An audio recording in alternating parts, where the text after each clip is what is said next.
Mary Kay Ash started her career as a salesperson, but it was with her multi-billion-dollar Mary Kay Independent Beauty Consultants business that she rocketed into the sales stratosphere.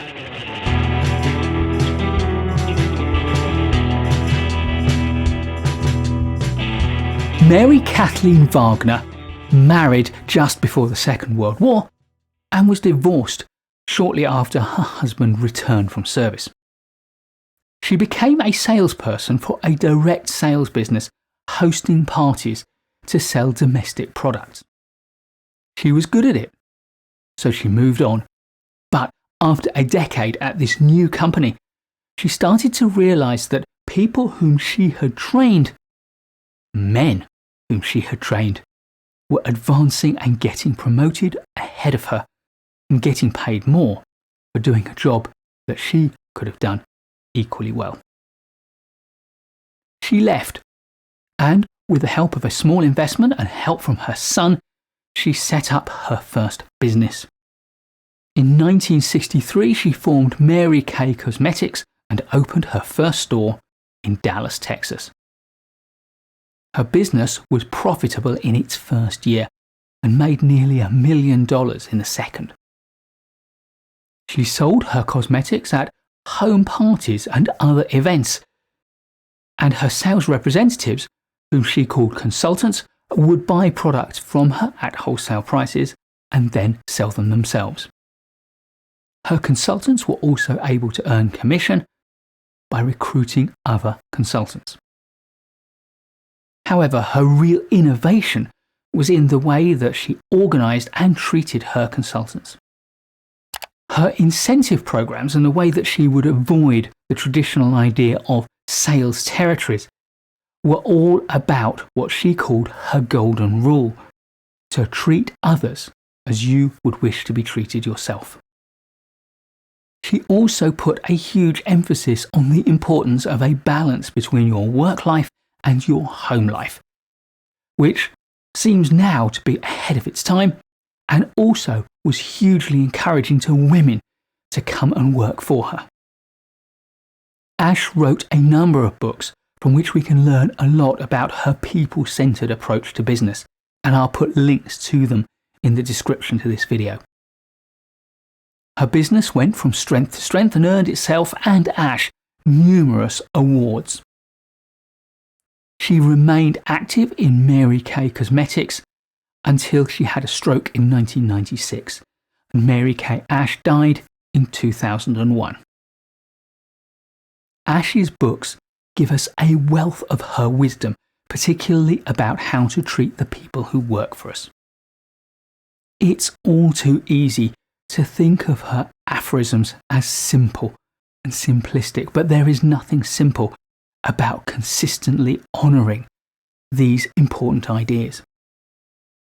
If you do the basics well, you will succeed, and Ash did exactly that. Let's consider some of my favourite lessons from Mary Kay Ash. And the first place to start has to be the golden rule: treat others as you would want them to treat you. Ash made this the foundation of her business and her personal philosophy. And what this says is that everyone is entitled to what you feel entitled to. If you think you're special, then so does everybody else, and they are. No one person is better than anyone else. And if you treat your staff so that some of them do feel like they're being treated less well than others, then they will not give you their best. If you treat everybody to the gold standard that you would expect to be treated, then you will make people feel special. And if we look at what Dale Carnegie had to say about how to win friends and influence people, that was one of his 6 principles too. Ash also profoundly understood the importance of recognizing people's achievements in motivating them properly. She expressed this with the phrase, "praise people to success," because praise grows us like a flower. When we hear ourselves praised, we feel good about what we've done, which makes us feel just a little bit more confident about our abilities. which means we're going to perform that much better. It becomes a self-perpetuating positive feedback cycle. When you criticize people, you make them feel smaller and they lose their confidence. Recognition is also a fundamental driver in what makes us human. We feel a strong need for praise and recognition. If we don't get it, then we feel abandoned and we lose confidence. Ash also talked about what she called the invisible sign. She imagined that everybody she met was wearing an invisible sign that she could read. And it said, "Make me feel important." So she did. And if you are going to sell to people, if you're going to influence people, if you're going to be attractive to people, then making them feel important is a fantastic way to do it. We all want to feel important. We all want to feel we have a place. And Mary Kay Ash reminded us that it is our job to do that for everyone we meet. Customers may be important, but Ash believed that her people were her greatest asset. As a result, she prioritized developing the people who worked for her company and giving them opportunities to grow and learn. She liked to promote from within the business rather than bring people in from the outside, and would often use the phrase, "build with people." If you build up the people in your organization, then they will build up the organization around them. Next, she also said, be a follow-through person. And this is something I think is vital for anyone in any professional endeavor. Get a reputation as someone who does what you say you are going to do. And of course, this is crucial for any salesperson. People have to feel that they can count on you. Whenever you sell them something, whenever you negotiate something, whenever you lead somebody, people need to depend on your word and your integrity. So be a follow-through person. Ash talked a lot about leadership, and I think this is really important for sales as well as for other contexts.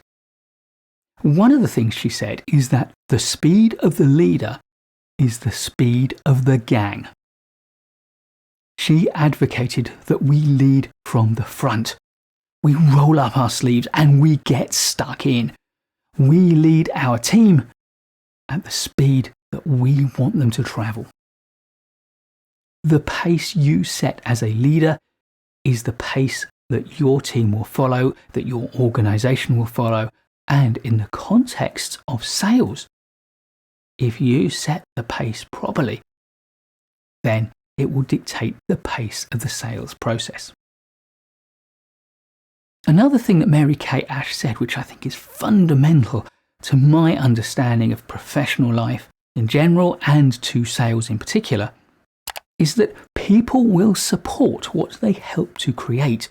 And of course, in a sales context, if you discuss people's needs and you help them to explore the ways they might resolve them, then they become increasingly committed to the solution that you develop together.